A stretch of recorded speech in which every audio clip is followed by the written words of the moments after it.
Then we're going to start now.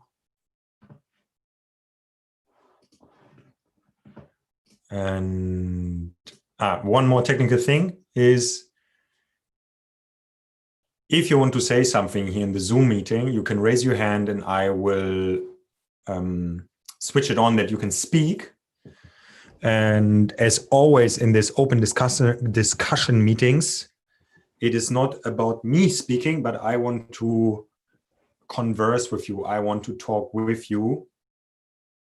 That's very important for me here.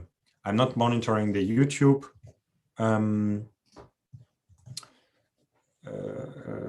broadcast, so if anyone is commenting on in the YouTube, then I will not see it. I will only see it in the Zoom.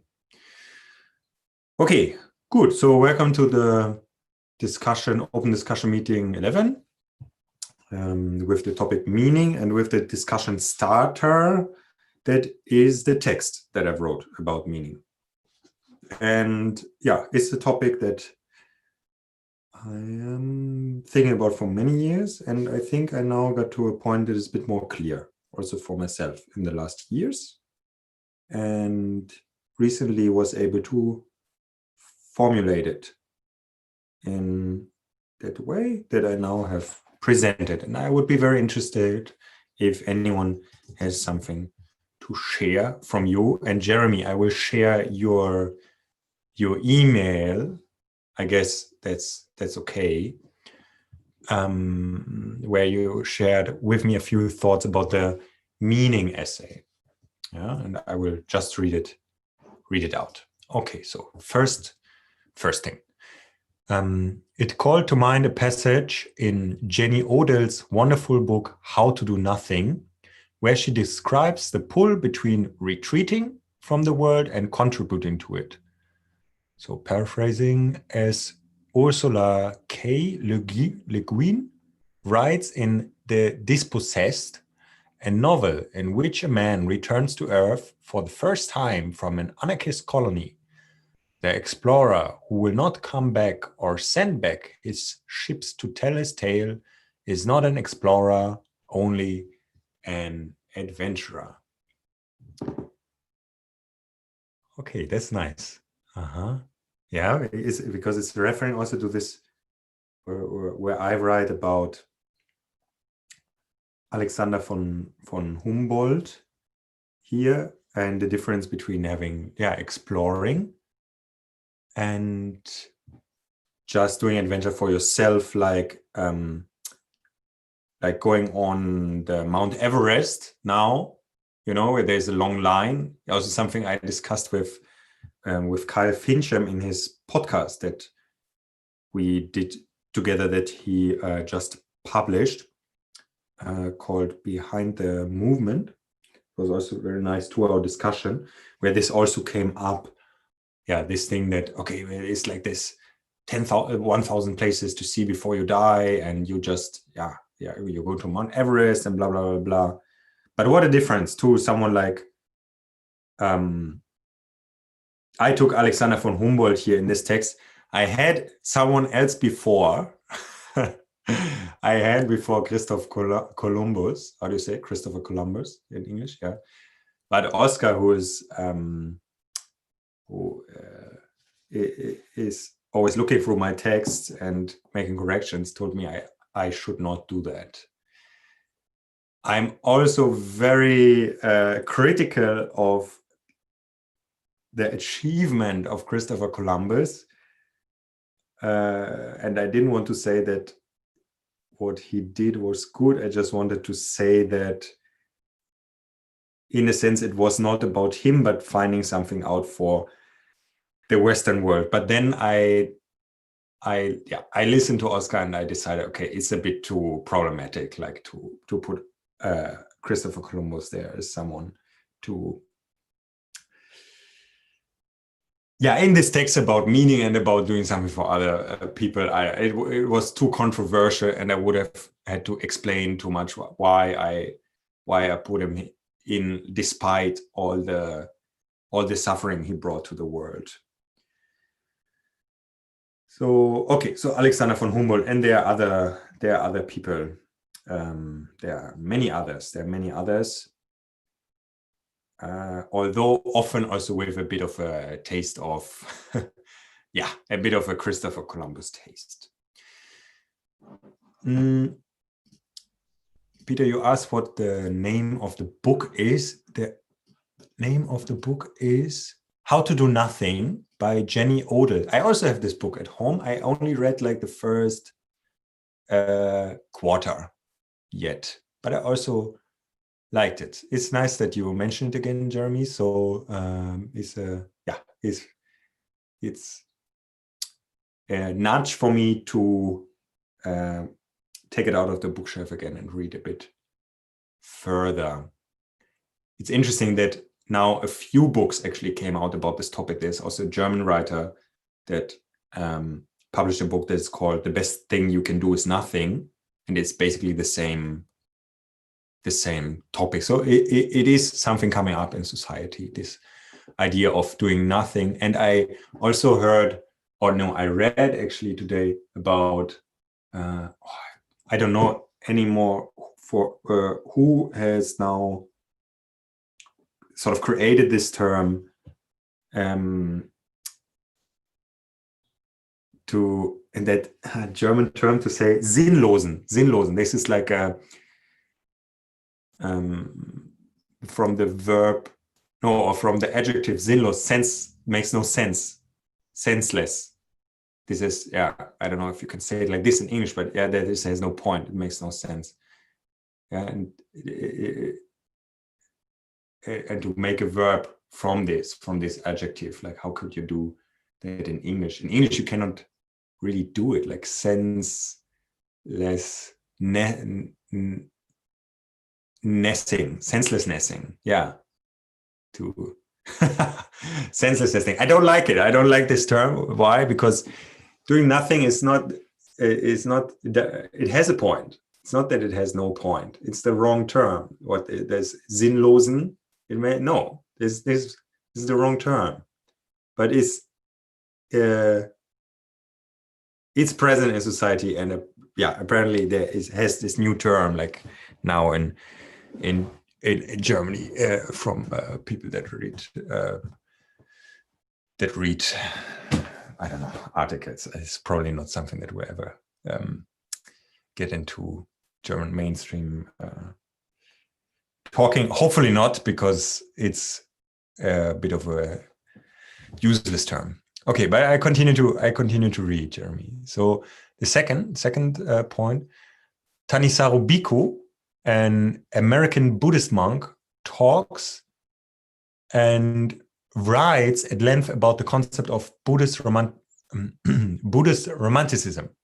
The notion that many modern interpretations of Buddhism have more in common with feeling-oriented religious views from the early Romantic period, late 1700s, and Methodism than the original teachings. Okay. The notion talks and writes at length about the concept of Buddhist romanticism. And you send a link here also that I will. Dhamma talks Buddhist romanticism.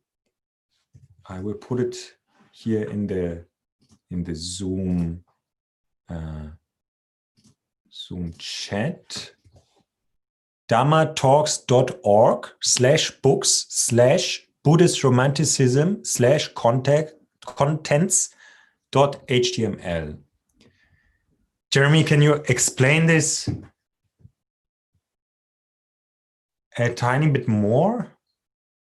What it means? I think I started a bit to really. Yeah, can you hear me okay? Yeah.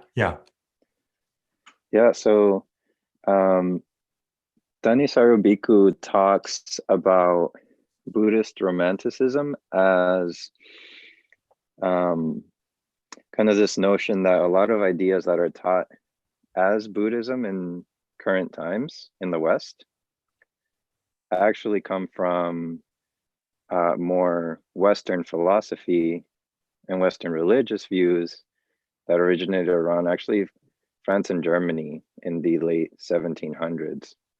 And that had a lot more to do with not so much the doctrines or the scriptures, but more getting a felt sense, like an emotional sense of religious experience. So there became more of an emphasis on that. Okay, how does this make me feel? Do I feel like I'm connected to, God or some sort of purpose? And less so, so that's kind of where the ethics were grounded. Like, how is this making me feel? And that reminded me of part of your essay when you're talking about people who look for meaning from what makes me feel most, what feels right to me, or what feels most passionate to me.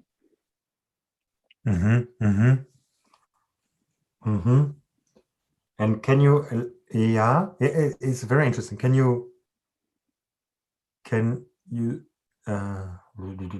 say, or can you elaborate what would be the the real Buddhism?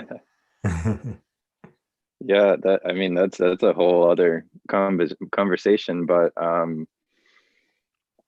so for example, one of the things that he talks about as Buddhist romanticism is this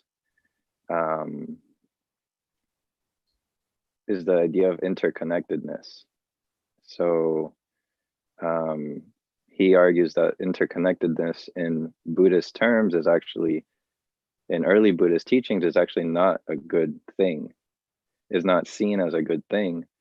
Whereas in modern times, it's like, well, this felt sense of connection to all beings, well, like this, this feeling of being connected to everything is often taught as a Buddhist idea. Whereas the original teachings, and again, this is,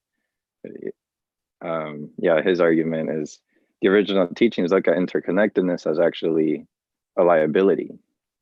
It's because we're connected to so many causes and conditions that it's not a good idea to search for lasting happiness in these things that change constantly. And so the idea is to look for that internal resource of the things that are more stable. So status, money, health, even these things depend on so many other things.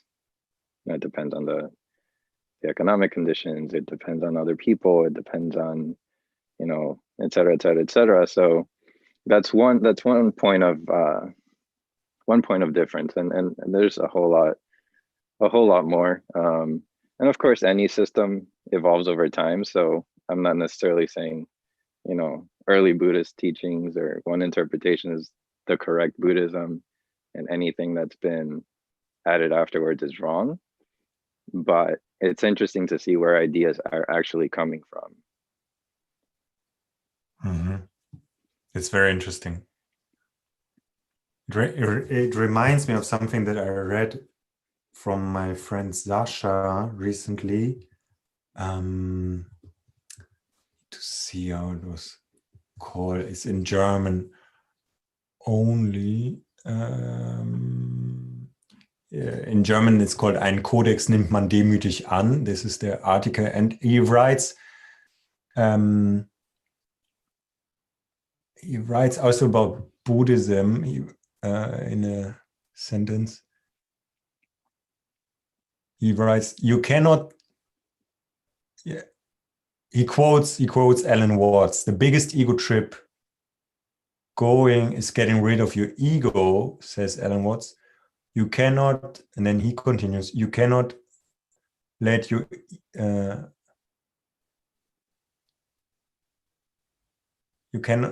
or your ego, I have to translate simultaneously. Your ego will not die if you only do it for the ego. And then he continues, the Buddhists know it for a long time that bodhicitta is the will to enlightenment for the sake of all beings and not for your own well-being. Yeah. So it's not directly related to what you said, but it came to my mind because it's also related to the meaning topic. Bodhicitta. Okay, that's the way of that's the striving for enlightenment, if I understand correctly. Interesting. In Buddhism, it's a big topic, no? Like the meaning, like to live a meaning full life. And actually, in all religions or spiritual paths is a topic. Let me read the third part of what you wrote, Jeremy. A testimonial for your idea, become a sanitation worker and do handstands in your free time. I make a living by serving food and cleaning and washing dishes at a school for visually impaired people. There's no question that how I make money is meaningful, though I earn very little money or status from it. It also allows me enough time for a second meaningful job, virtual peer counseling, and practicing movement / meditation, which I can take great care to also only share in meaningful / useful ways that are not adding another ego to the landscape. What is virtual peer counseling, Jeremy? Yeah, so it's essentially just a service where if someone needs someone to talk to, maybe they don't have someone, they can find someone who basically is a good listener to just spend some time and hear them out. Yeah. Yeah. This sounds like something. On the one hand, that came now up, no? Like that we live in a time of so many people live very close to each other in big cities, but then there is this loneliness there that can happen. Yeah, and ideally people have this person just as a friend or or family member or something like that, but it's a bigger need now for a lot of people that don't have those kinds of people. And even if they have people around them that care, it's not everyone is able to just listen and not try to solve all the problems or tell you, oh, you shouldn't be feeling this way, just do X, Y, and Z. Exactly. Yeah. So not really listening, but like giving answers directly, like when people just need to speak to someone, and this is already solving many things by themselves. Actually, speak about it. This thing with the with the Buddhism, this also triggers something I wanted to talk about. So, and I invite everyone to join in, because I have the Zoom. Okay, yeah. Because I have a question. It's something that is where I'm unsure, and it has something to do with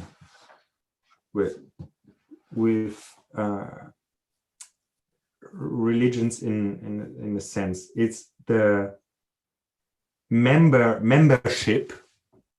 Maybe I would say like this in English. In German, I would say Zugehörigkeit. Yeah, membership. It's a bit different twist in German. Yeah, that you feel you're part of something.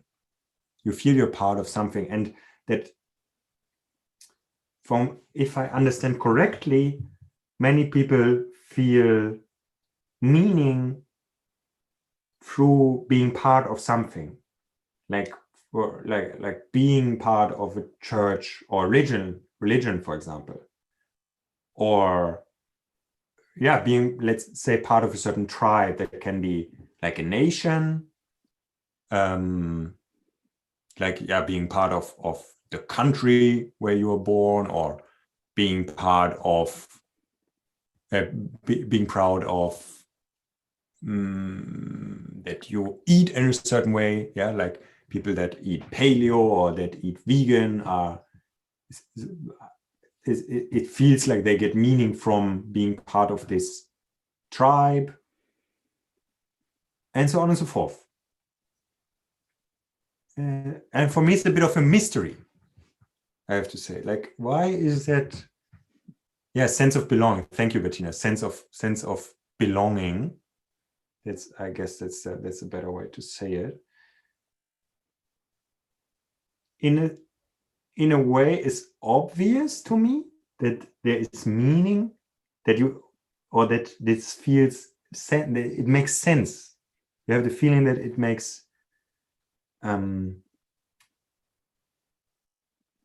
makes sense to be part of a certain tribe. I wonder, it's a bit of a mystery why it is, why people feel it's meaningful to be considering themselves a proud, I'm a proud, I don't know, Italian or German or American, or I'm a proud vegan, or I'm a proud paleoista, or I'm a proud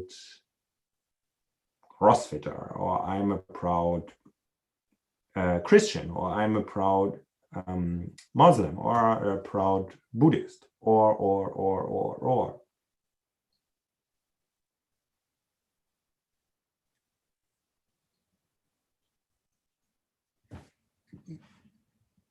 Bettina, please.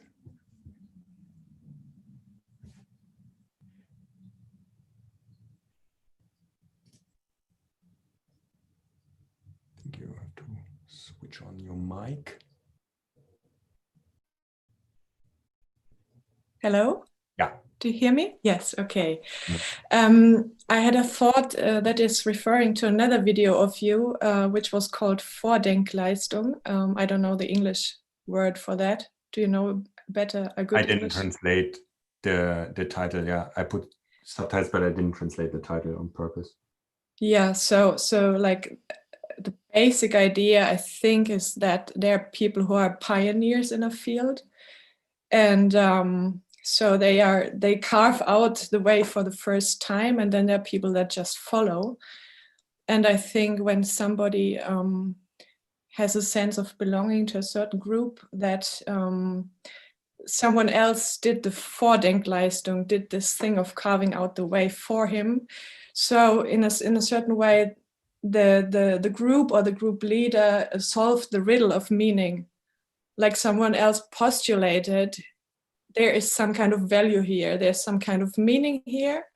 And so the person doesn't have to solve the riddle for himself. He sometimes doesn't even question if there's meaning, but just follows the steps of the other person that might only suggest a meaning. And it might be questionable for another person who maybe has a deeper sense of autonomy, for example, instead of or a higher need of autonomy instead of a need for belonging, I guess.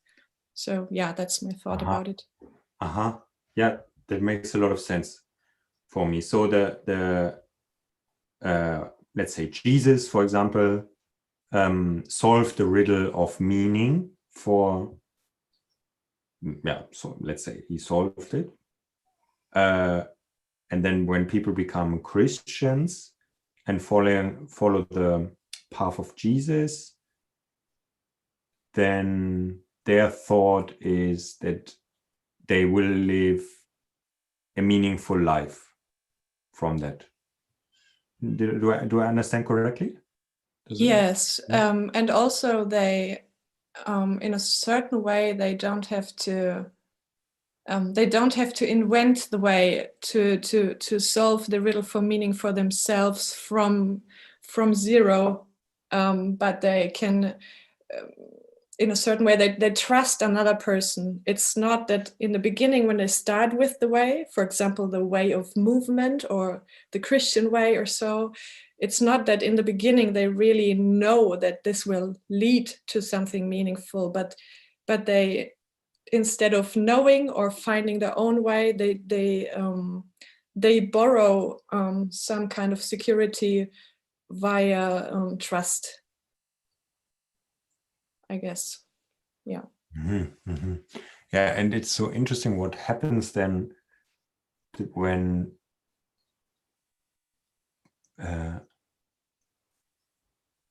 when people now, when we talk about Christianity, like really fight for that other people also become Christians. And see a lot of meaning in that people should be, in a sense, part of this tribe. But it feels for me it's less about following really the path of Jesus, this path of a carpenter who was living, in a sense, very a bit like like Kühnism, like Diogenes a bit, like with very little things and blah blah blah blah, like very selfless, very close to like Buddhism in that sense, and so on. But then it doesn't, then at some point it is not anymore about really following this path, but just saying that you're part of this tribe and that this is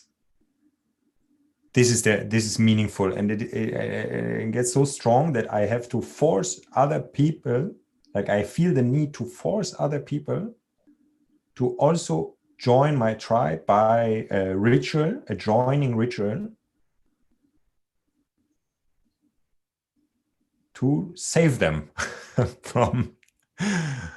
Sorry, I need to laugh because it feels so absurd, so bizarre, like, because it's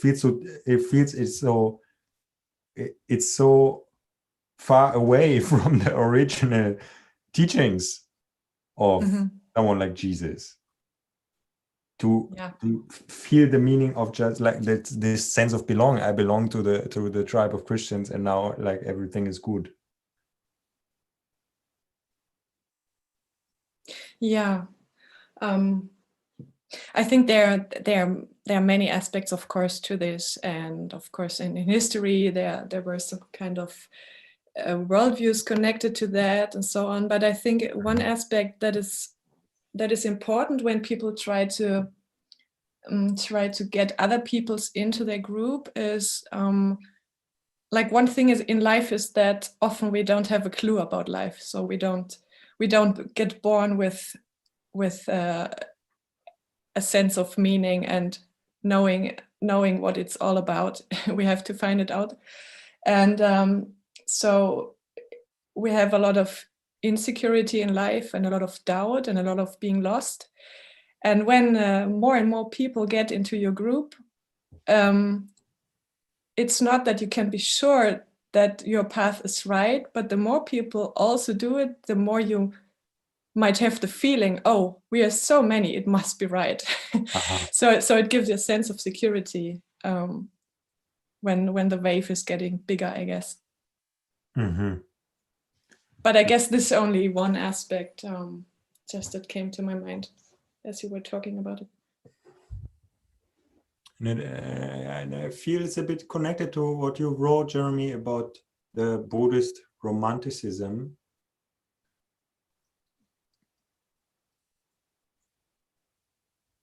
How can I formulate it? Yeah, it's the notion that many modern interpretations of Buddhism have more in common with feeling-oriented religious views from the early romantic period. If, you know, when I think about Christians, and many people say they are Christians and they also go to the church, but I sometimes wonder, yeah, but what action do you do? What action do you like? Where in your I sometimes feel like where I want to ask, like where in your day-to-day actions do you say, I do this because I'm a Christian? Like this would feel, there would be like a connection, like a direct connection. And then on top of this, like to go to the church, to be able to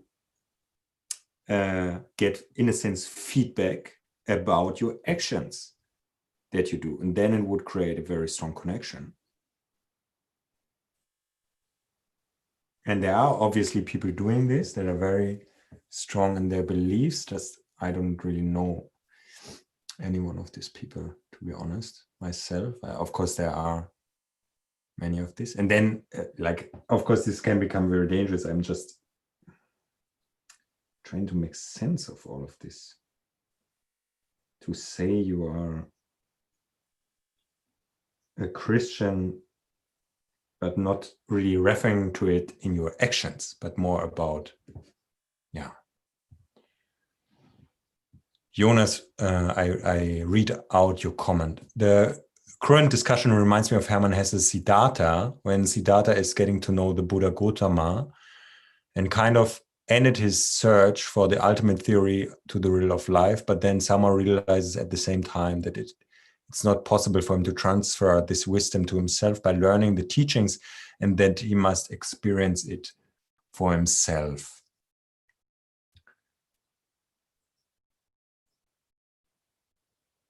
Yeah.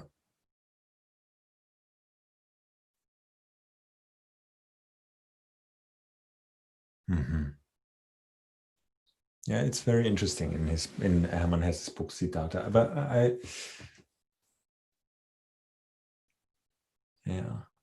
in Hermann Hesse's books, there's always this spirituality, this religiousness.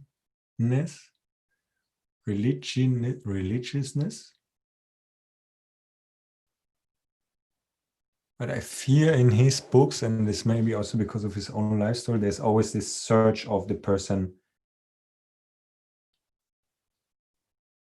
himself, like the person searches for his place in the world. There's very little transcendence of this. Like in all his books is present, like the protagonist is searching for his place in the world and always struggling with it.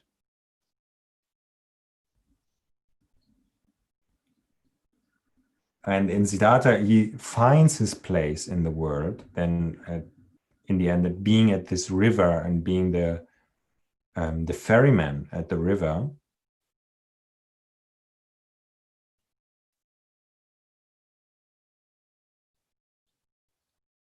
But yeah, somehow Hesse's books also leave me a bit with a taste of still too much about the self, like too much centered around it.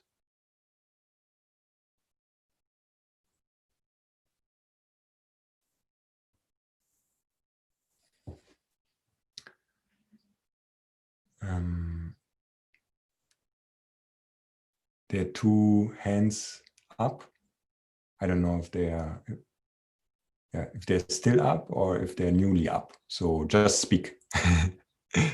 Whoever wants to say something. I forgot that my hand is still up, but I still have something to say.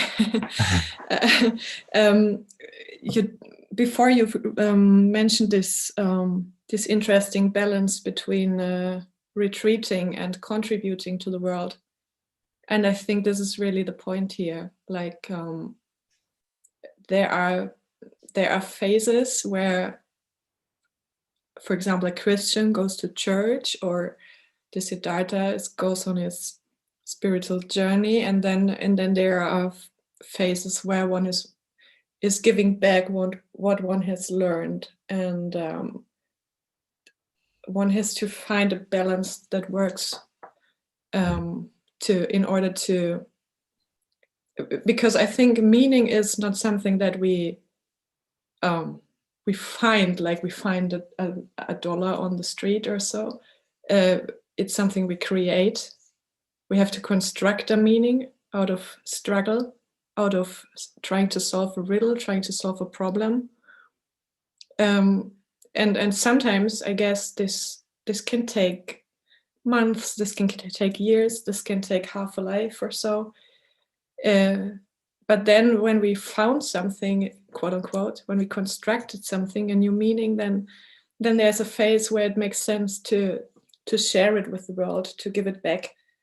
And I think part of the art of creating meaning is to find this sweet balance of retreating and contributing to the world, so that it in the end will also be meaningful to others.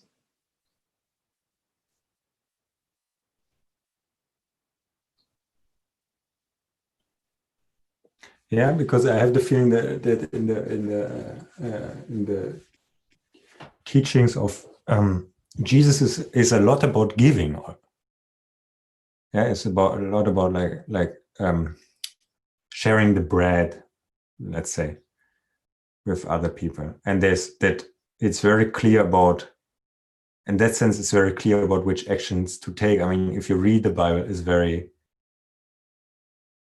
or then maybe it's more in the Old Testament. I don't really know how much it is in the New, but there's a lot of like what you should do, you know, like the actions that you should take. And this is why,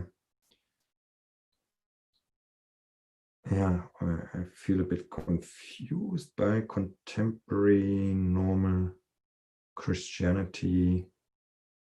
And at the same time, I feel happy it is like this because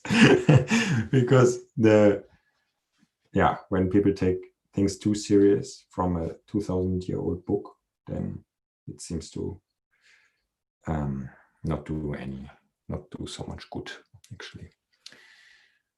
Jeremy, you wanted to say also something.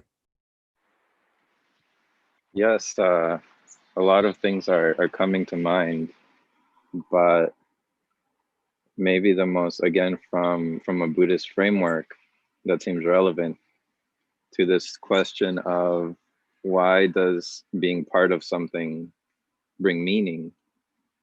And yeah, like was said, it has a lot of different aspects. But in Buddhism, there's this idea of the triple refuge.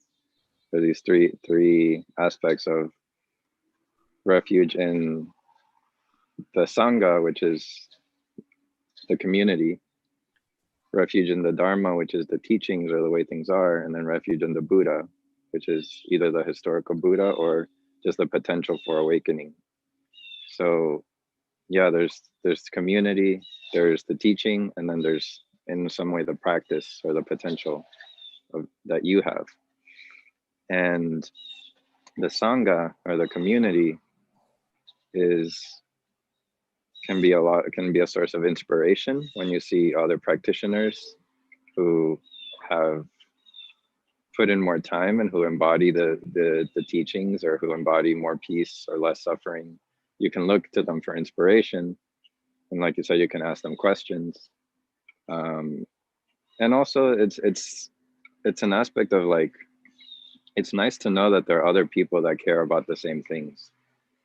To give a very concrete example, this call, or just this having this discussion adds meaning to the fact that I read these books or practice meditation or practice movement, because it becomes more than just, oh, I do these things. It becomes, oh, and then I can share these things, and I can swap notes with other people who are also thinking of these things, or I can also see how these things have been helpful to other people who maybe have been spending more time or more energy on them. And that keeps me, like you said, Joseph, I started reading that, you started reading that book, and then I'm telling you about I'm telling you about the book and how valuable it, it was for me in some way. And then it makes you think, oh, maybe I'll take it out of my bookshelf again. Or, maybe I've been practicing handstands for years and I'm like, I don't care about this anymore. But then I start talking to someone who's very into handstands and has taken their practice a lot further and says, oh, this, has brought me this and this, then it's an inspiration. So there's that piece of like, wow, other people care about this, so it has more meaning because I can share it with them. Then there's also an aspect of that tribalism too, which I personally also don't understand very much. Like, I am rooting for this sports team, or I am of this nationality and we're the best. That's a whole other aspect, I think. Yeah, I think now you open it in my mind about sports teams. I think this is really the biggest mystery to me that I have yet encountered in my life, is how you can be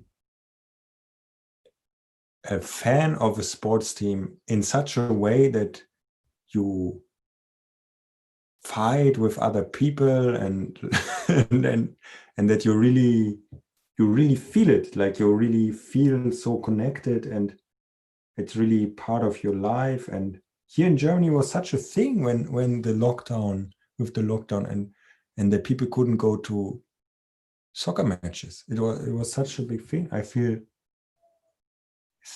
I feel so stupid that I don't understand this. I really, like, I don't feel anything there that it's just, but it's me. I'm not intelligent enough to see what's happening. I accept it. I accept that this exists. That you can be a hardcore fan of a soccer club or whatever club in your country, and that this is really, really, really important for you. This is really important for you. Yeah. And something I want to talk about now, and you just open it also, Jeremy, this is now a bit of a language thing that I also want to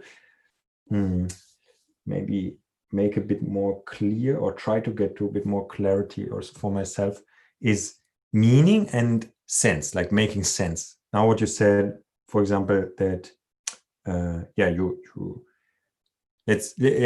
someone that was thinking about meaning or reading about meaning, and that now can be part of this discussion, and this in that sense feels meaningful to have read these things and to having spent time with these things and so on and so forth. And then when you said this, to my mind came is it makes sense that like, okay, I've read about meaning and now we're talking about it, so that I read about meaning makes sense. And I wonder if making sense and meaning, I wonder a bit about the connection, and I'll tell you something that I find pretty funny, that in English we talk about the meaning of life, and in German we talk about Sinn des Lebens, the sense of life. But we also have the word meaning, Bedeutung. But we don't say Bedeutung des Lebens, meaning of life. We say sense of, what is the sense? We ask in German, what is the sense? What is the point in that sense? The sense of life, instead of asking what is the meaning of life. It's interesting because it feels a bit undecided how to talk about these things. Like, shall we say sense? Shall we talk about sense? Shall we talk about meaning? In German, it's very, very undecided, I feel. In English, it's maybe a bit more about meaning, but there's also this phrase, like making sense of things, that makes sense and so on. And it means that it's also on a logical level, no? Like we say, that makes sense. Okay, boom, this is logical. And in German, we also say this, das ergibt Sinn. Okay, what someone said or the actions that I took, they came to a conclusion, they came together. Good, there's a path or something like this. Like there is a like the things build on top of each other. Yeah. Maybe in German would be also more accurate to say what is I don't know if it would be more accurate. Yeah, it's a bit of a, you see, I'm thinking aloud now. It's because we say sense of life, I think it's there is somehow that, okay, that I live a life that is in that sense logically, I mean, where the actions that you take, they fit together, and then this creates a meaningful life. But now I would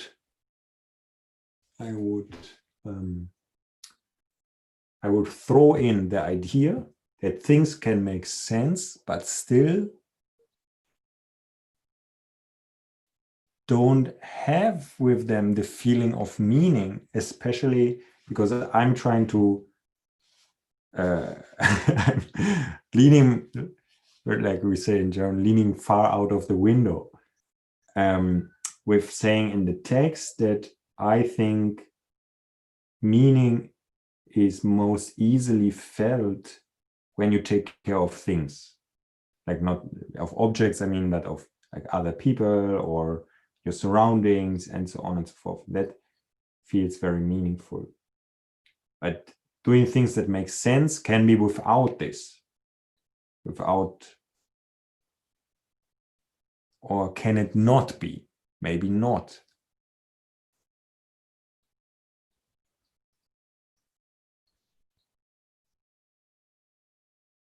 Does someone has anything to say about this partly linguistic problem that I have here? Part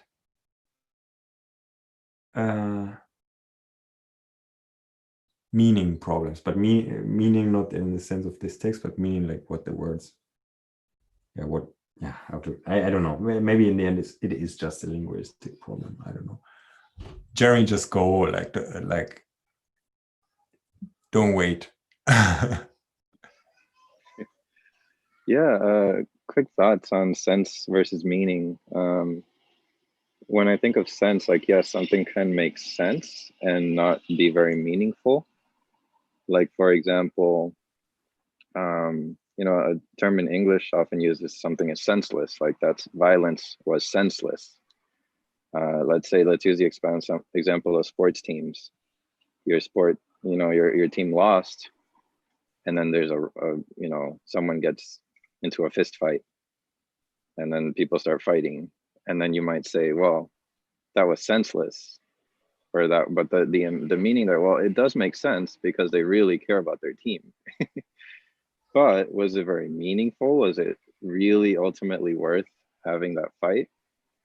Or to use the pursuit of status, this person is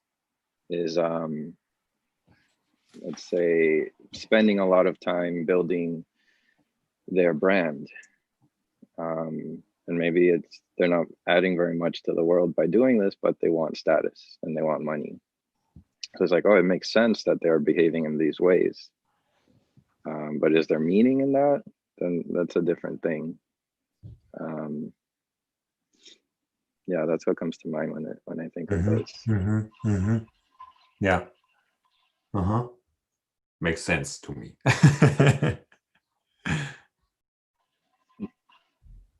Now there's something else I want to take from what you said, because there's something interesting, and I would say it's like a how do you say, violation of meaning, or how do you say it? What word does the internet give me? Abuse, maybe abuse of meaning. Like you said, okay, there is someone had a fight because of their soccer match. Like okay, there was a soccer match and you're a fan of the soccer team, and you fight with the other, like a hooligan kind of thing. You fight with the other people of the other team, the other fans. And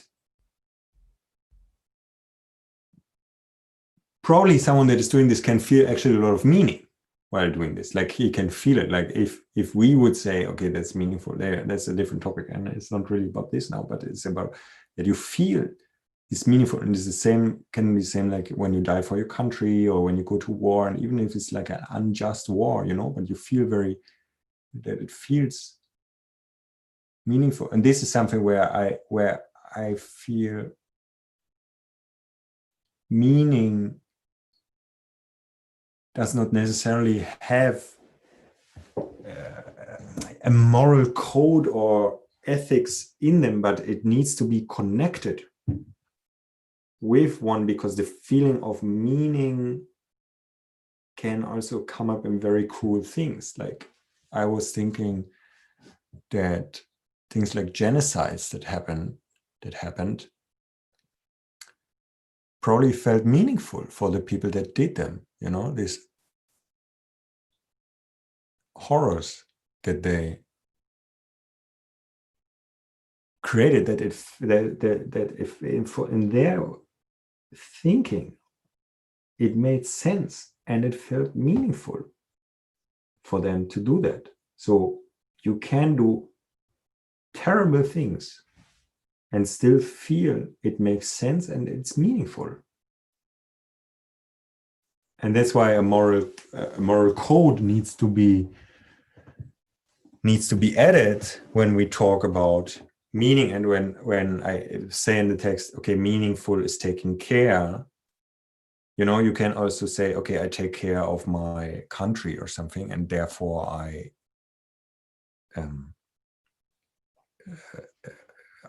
invade a different country because they are our enemies, and so on and so forth.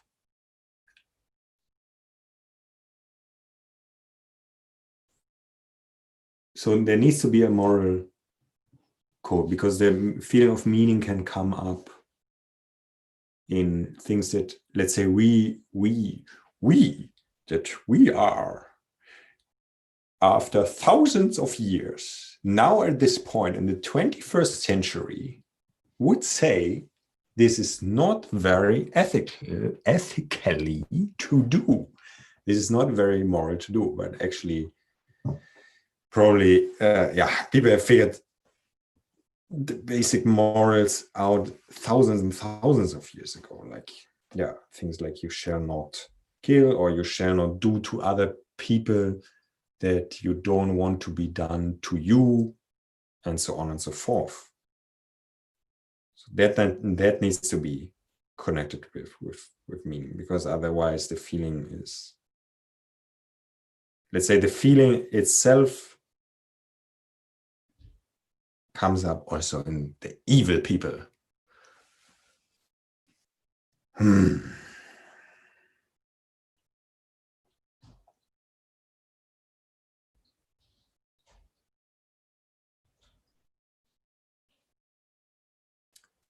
It's almost 5, so it's almost 1 hour. So if one of you has some more thoughts to share, please do that now.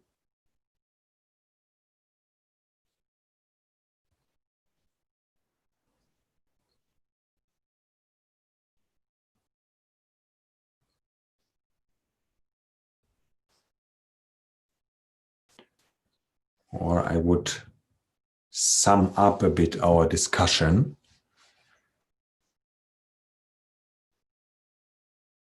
So the idea that I want to present is that meaningful is taking care. It is taking actions that go beyond yourself.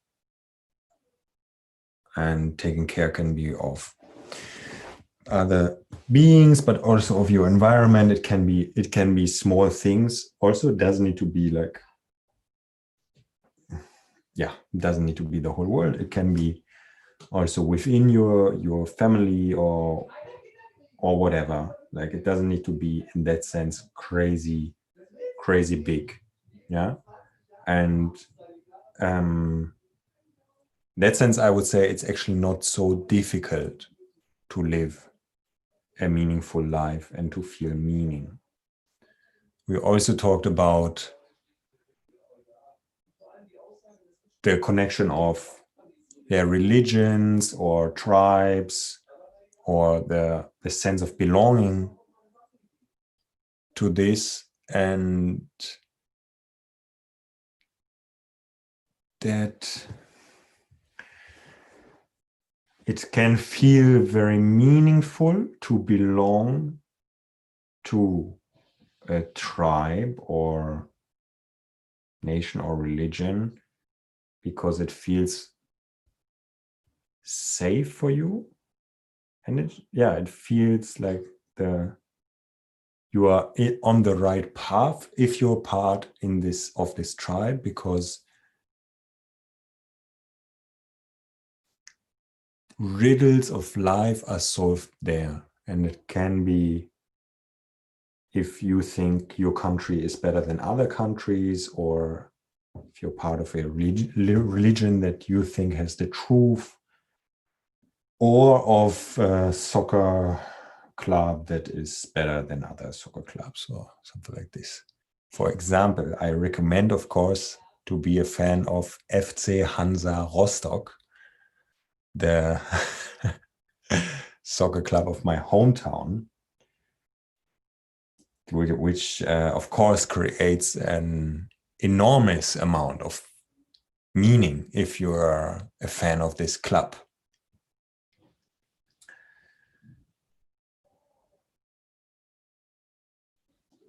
And we talked about the connection of sense and meaning. Okay, and the idea is there, and maybe shall be discussed further in the next years. If something can make sense and have no meaning, or vice versa, which we haven't discussed yet. Can something be meaningful but make no sense? Mathematically, it sounds not as possible as the other thing.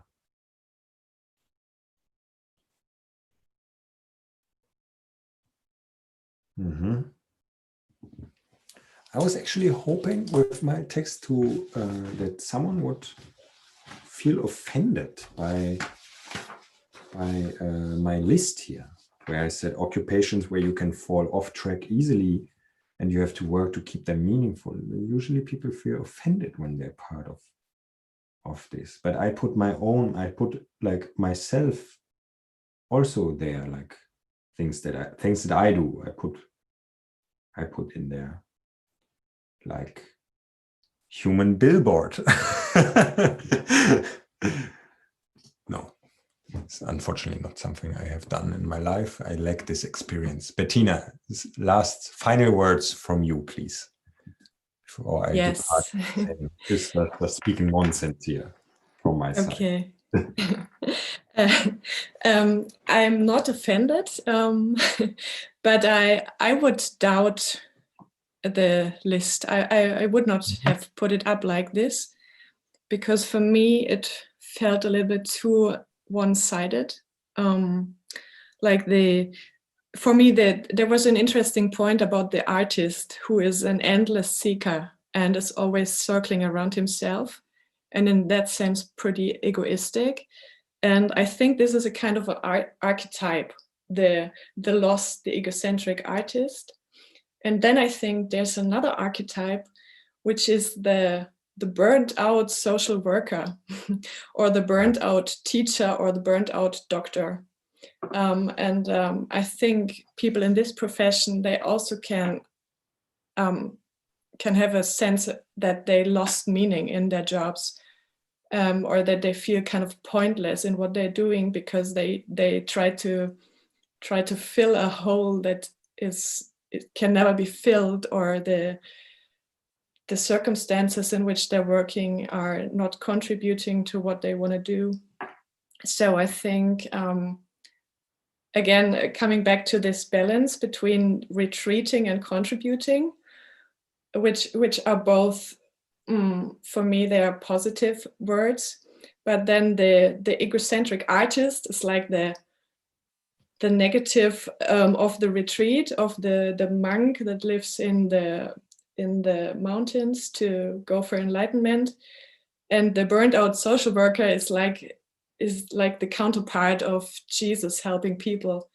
So yeah, I think it's really about finding a healthy balance of the two.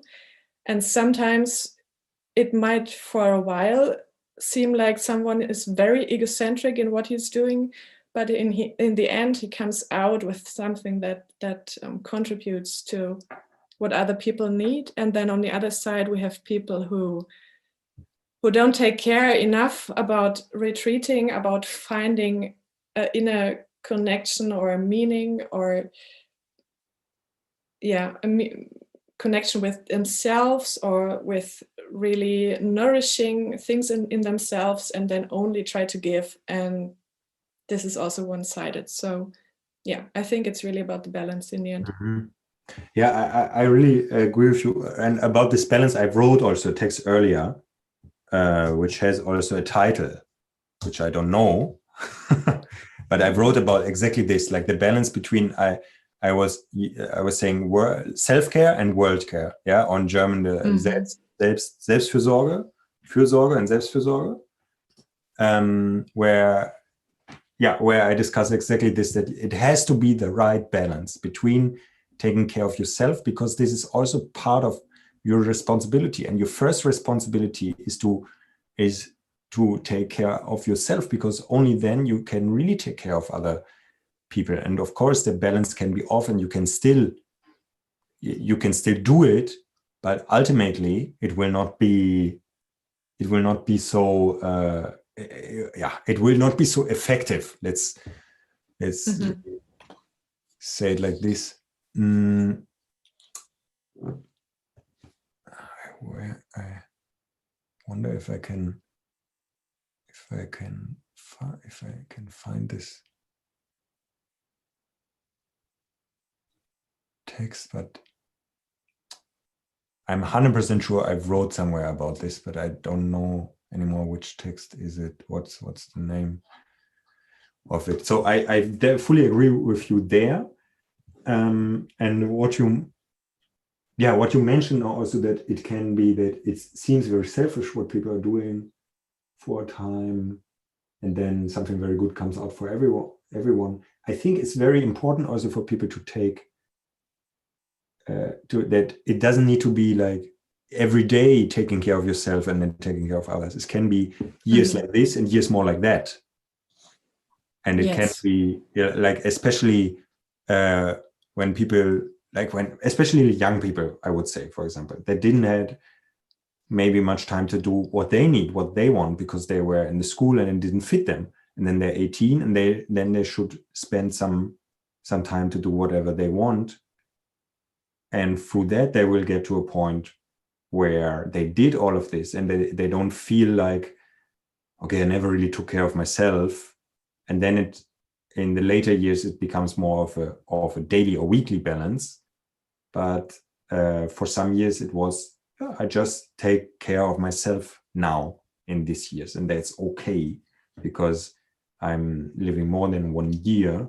And in the end of if I look at the whole life, it will be balanced. And what I think is a very complex topic and very interesting is what you say about the burned out social worker or the doctor that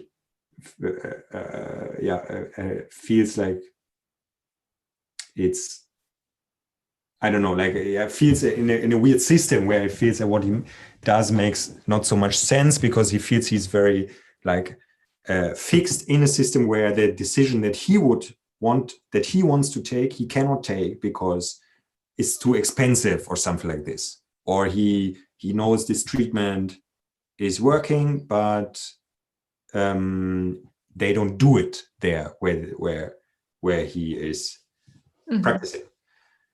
And in my list, I also say it's very likely that it feels meaning.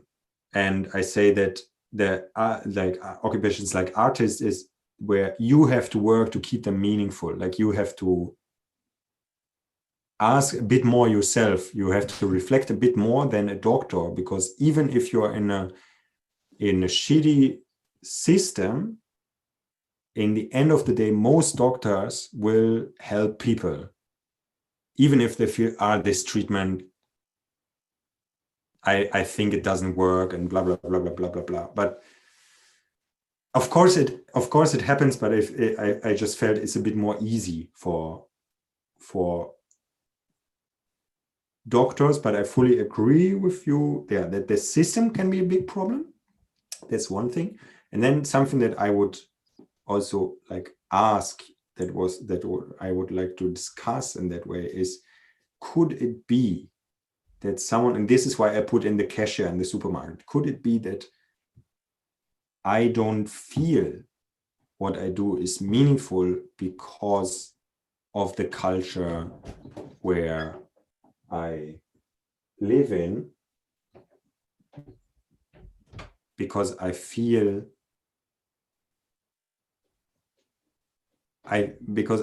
that being a cashier in the supermarket is, that is not very valued in my society. So could that be a problem that I claim here in my text, that it is meaningful, but that I cannot feel it so easily in my society because it's not valued so much? And doctor is very valued, but could it also be there that I don't feel that sense of meaning because something let's say the meaning is the meaning pipe is blocked in me. The meaning is not, is blocked somewhere. It's not coming out. Could it be something like this also, that in myself there is something like on psychologically going in myself where I do a meaningful task, but I don't feel it so much. And maybe also the balance is off, or maybe it is because the system that I work in is, like for a doctor, often the problem is that it's very money based, and that the business people of the hospital say they should do this and this and this and this, and you as a doctor know this is nonsense. This is just bringing money, but it's not helping anyone.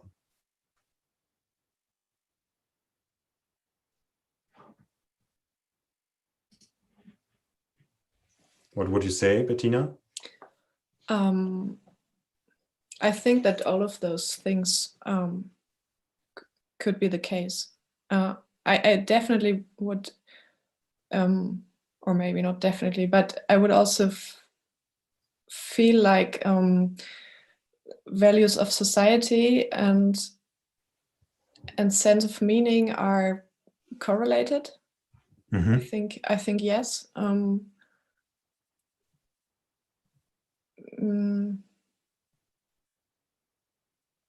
I would also agree to the other things. I think there's so many possibilities how things could play out. And also, yes, I think there might be a tendency there that social jobs as a tendency are more experienced meaningful by the people who work in them, and other jobs not so much.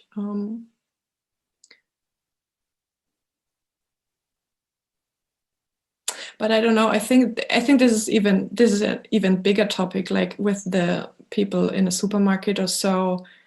I'm thinking of Marx and die Entfremdung von der Arbeit, like how much are you really connected to this value that you're contributing?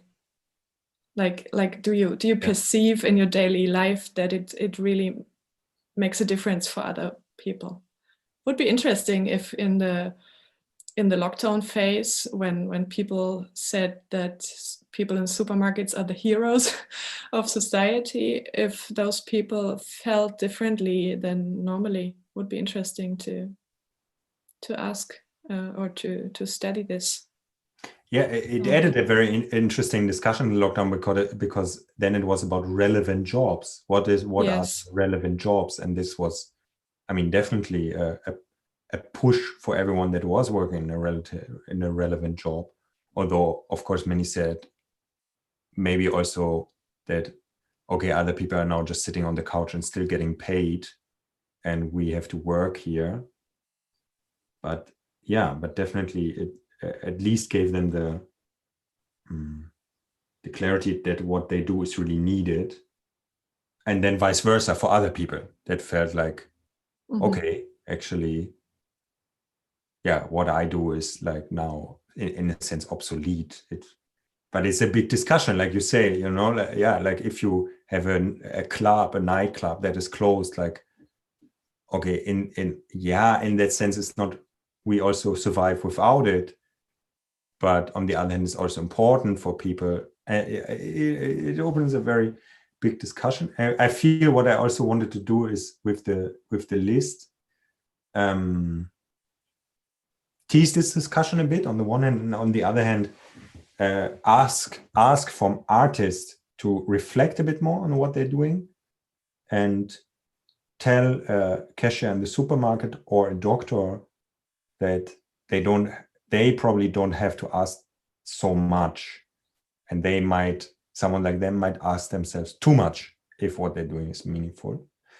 But this idea of estrangement, of Entfremdung that you mentioned, maybe also the doctor has it when he is taking care of people in a high pace, or like many physiotherapists are saying that have 15 minutes for a patient, where they say 15 minutes is not enough, like you cannot connect to the person, and it's very, very difficult to happen, and it feels like a machine, like a physiotherapy machine.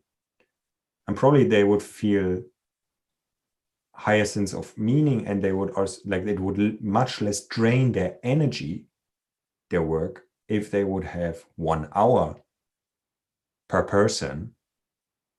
And that also takes a lot of energy to spend your time with a person for 1 hour, to take time, but then to become more like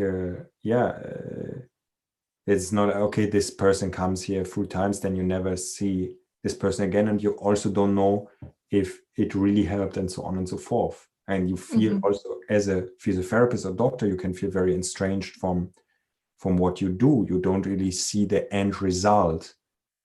Yeah, or in a cashier in the supermarket is in that sense opposite. You are just there in the end, and everything before, you're not part of the creation of the products, and so on and so forth. Yeah.